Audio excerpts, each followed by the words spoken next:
the good thing about that story is that your teeth seem to be fine. So at least there's that. But in all seriousness, no, of course, it's not a good start.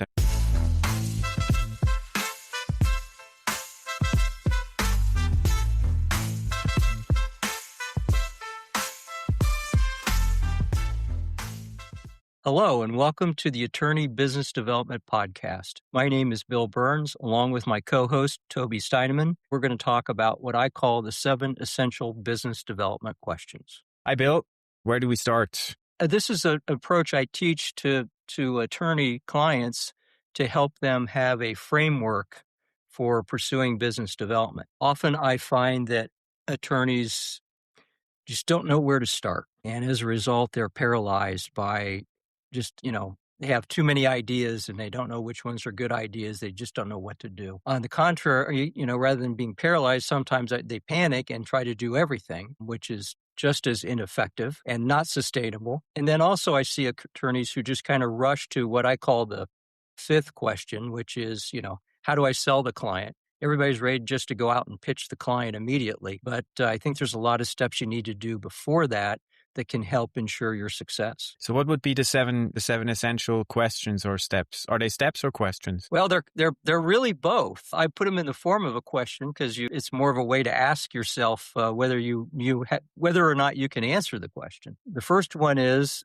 who's the prospect or the client? The second one is, what do they want or need? The third one is, how do your capabilities or your firm's capabilities align with those wants or those needs? The fourth one is, how can we educate the client or the prospect that we can meet their needs? The fifth one is, how do we sell the prospect? How do we, ask for the business? The sixth one is one that the best marketing organizations in the world who keep clients over time, they spend a lot of time on this one, which is, how do we enhance the client's experience? And then the final question is, who's the client? Who's the prospect? So question 7 is identical to question 1. Is that right? That's absolutely right. This is not a linear process. We live in a dynamic world where everything is constantly changing. Your client's business is changing, their markets are changing, their competitors are changing, their products are changing, their business strategies are changing, their personnel change. Clients are even changed by our interaction with them. Our relationship is different once we've done work for a client than before we've done work for a client.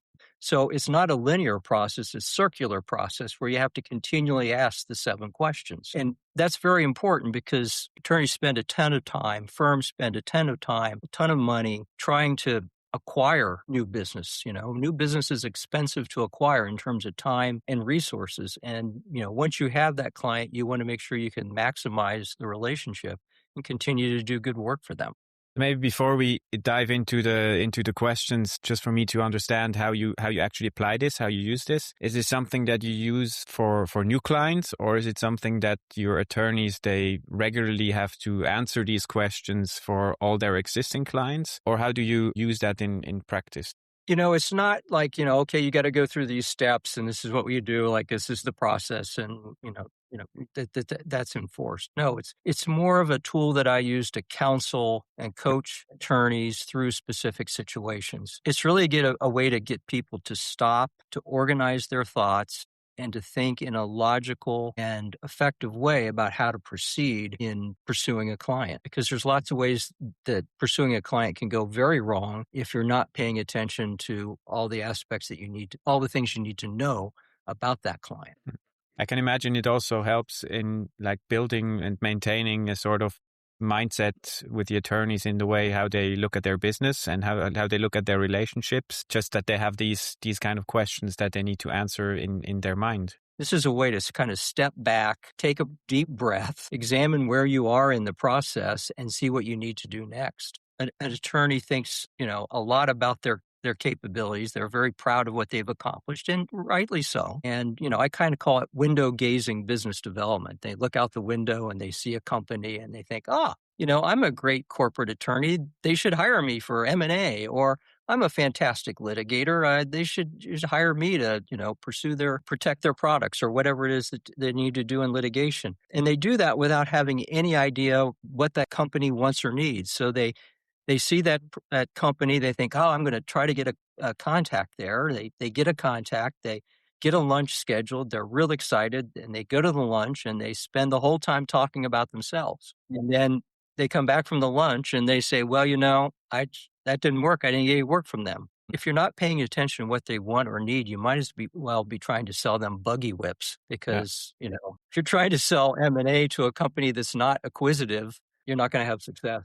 An extreme example of how not to, engage a client. So I've been going to the same dental practice for 45 years, believe it or not. And recently my dentist retired and he sold his practice to a new young dentist. So I had my first appointment, which was just a routine cleaning. So I go in and the hygienist cleans my teeth. And at the end of the appointment, the new dentist comes in to check the work. And so he walks in and he's got a mask on his face and he's got some kind of eye protection. And he's got a light right in the center of his forehead, bright light. He walks in the room, says his name, sticks out his hand, shakes my hand, and says, well, let's see how we did here. Tilts me back in the chair, checks my teeth, says, you look great, and walks out of the room. So, yeah, not a good start. The good thing about that story is that your teeth seem to be fine. So at least there's that. But in all seriousness, no, of course, it's not a good start. I mean, if you don't even see the face of the person, you can't relate. You don't create any sort of relationship. There's no explanation what's happening, or not even some sort of appreciation that you came to him as a client. It's a purely transactional view of the whole thing. There's no sort of urgency or intention behind the client retention or relationship management. It's just okay. Let me see your teeth, and then I'm going to send you an invoice. And that's not really, well, I mean, you can do it that way probably if you're a dentist and clients just have to keep coming. But I don't think as a lawyer or an attorney it works that way. But I mean, maybe to bring it back to that interesting point you made before about the window gazing. So when we look at the first question that you mentioned, who is actually the prospect? If you see a company and you say, okay, I want to do business with that company, then the who you're mentioning in your question, that's not the company name, right? So you're talking about people who work actually in that company, and lawyers need to understand who they need to look for and what these persons want or need, and what keeps them up at night, right? I mean, you need to know, do you have a contact there? If you do, how well do you know that contact? Is this an acquaintance, someone that you just ran into at a party or a networking event? Or is this someone that you've spent time with? Do you have a relationship with that person where you talk about business? Are you seen by that client as someone who can help them? You really have to look at the contact and really examine what kind of relationship you have with them.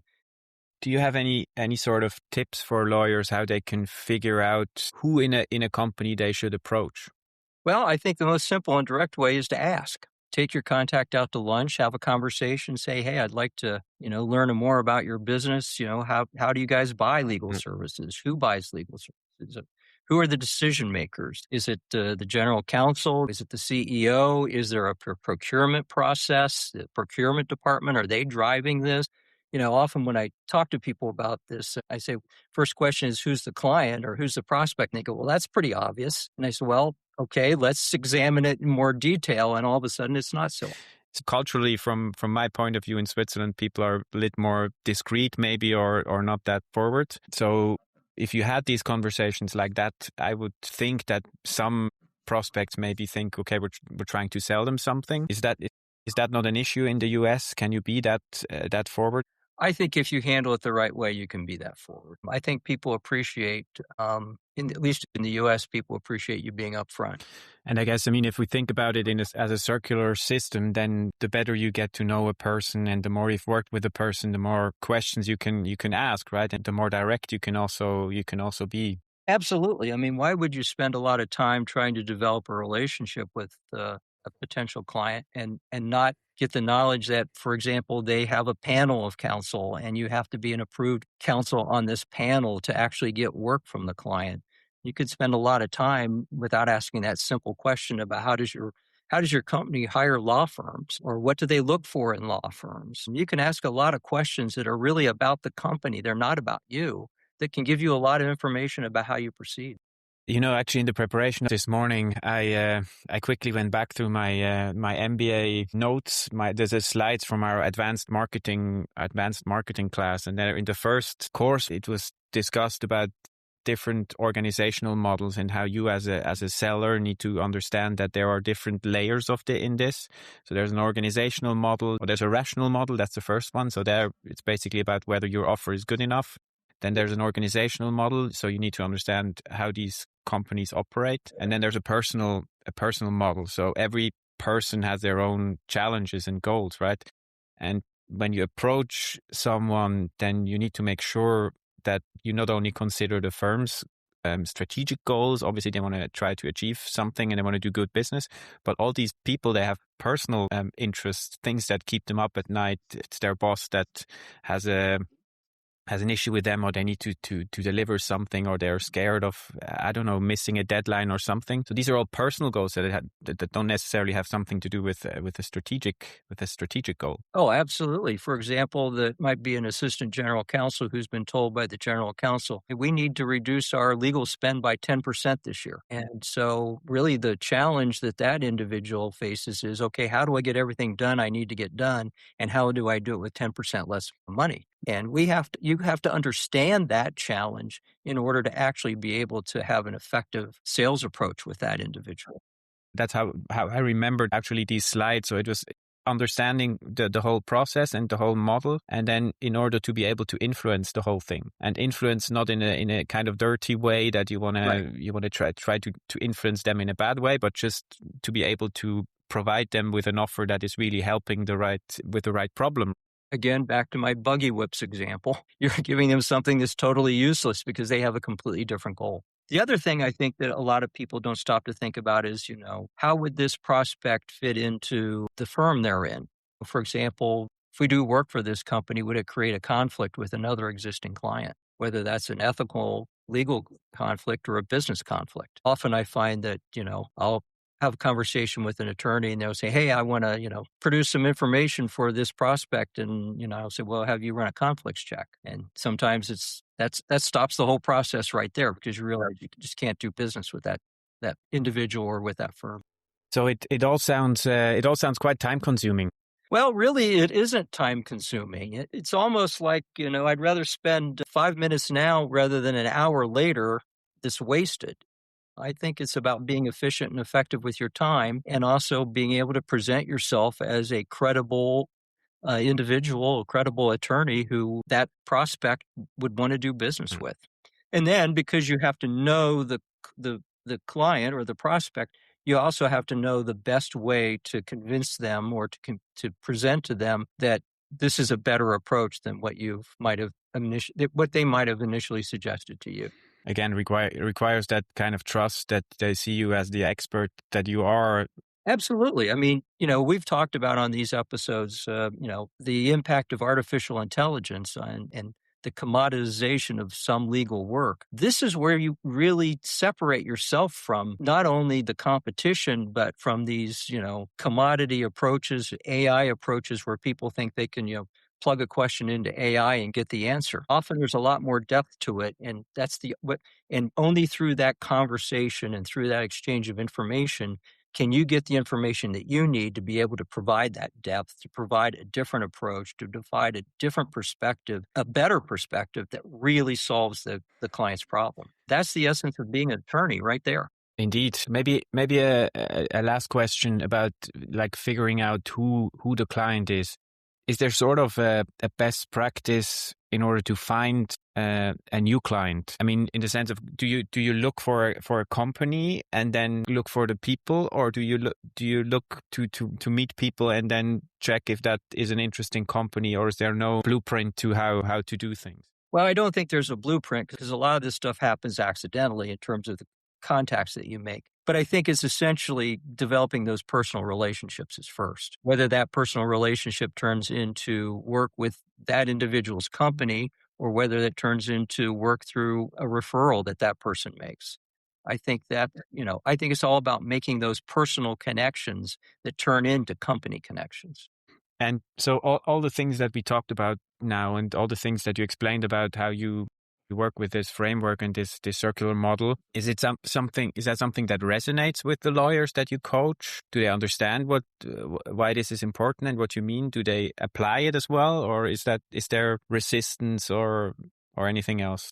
Well, there are some people who apply it and there's some people who blow right past it. Often it's a good exercise for when an attorney's stuck and not sure how to proceed, how to move forward. And is it something that you also do with experienced attorneys? Are they stuck sometimes as well? I just had a conversation with an experienced partner about a week and a half ago where we were talking about a specific situation with an ongoing client and where there had been a problem. And I brought up the first question and he, looked at me and said, that's absolutely what the problem is here. We did not fully understand who the client was.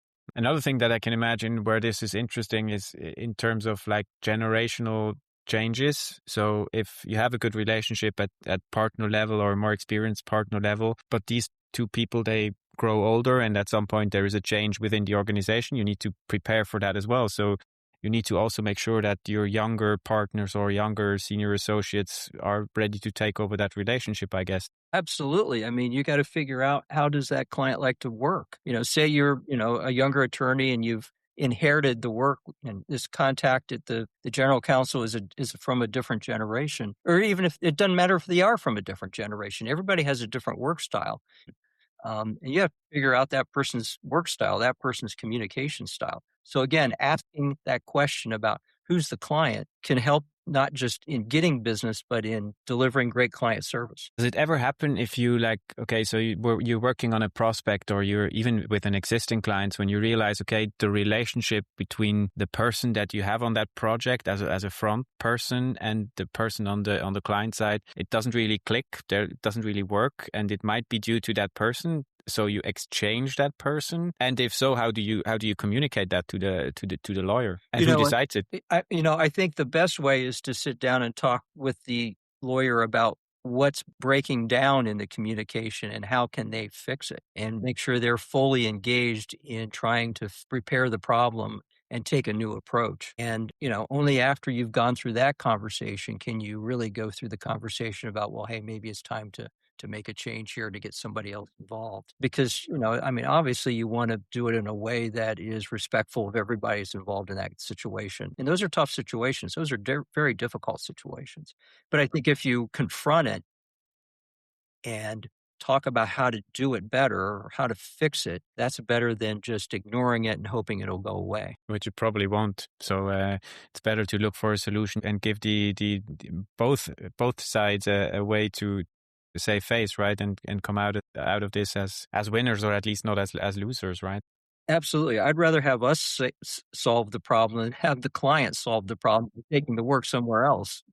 So it means basically from a attorney's perspective, you need to know the client in order to provide good service and to make good offers and also to be able to sell. But from an organization point of view, you also have an interest in knowing the client to make sure that you provide the best resource to the client. So you need to be a little bit close to that from an organizational point of view as well. If you don't stay close to your clients, you grow apart. And before you know it, you've missed all the signs that they've been sending about what it is they want or need and how you need to service them. I have to pay attention to clients. It's just like back to my dentist example, I don't feel a particular loyalty to continue to patronize that individual. And if some opportunity came along and someone said, hey, I got this great dentist, why don't you try him out or her out? I might be inclined to do that. Well, I guess it's a good lesson to end our session here today. If you don't want to be dependent on a certain dentist, go brush your teeth. And if you don't want to be dependent, obviously try to get to know your client in order to develop your business properly. To develop your business properly and to continue to keep the business over time.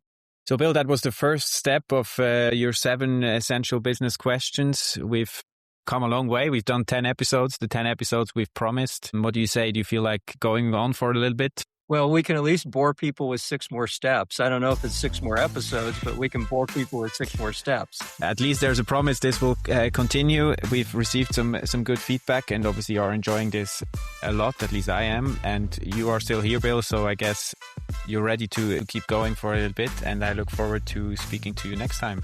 I'm certainly enjoying it, and we'll continue to nerd out on business development.